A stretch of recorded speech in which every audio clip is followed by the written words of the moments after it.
அப்ப இருக்கிறவங்களை வச்சு வெள்ளிப்பாட்டு பாடலாம் என்ற அச்சுதன் மோவாலை கண்ணனாவட்டவர் தன் கையில் இருக்கக்கூடிய கோதண்டத்தை எடுத்து வெள்ளால வளைத்தார்.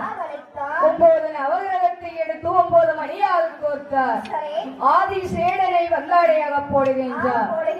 குண்டோதரனை குடமாக மாற்றுகின்றார். அப்ப குடம் அடிக்க நந்தி பகவானை அழைத்தார்.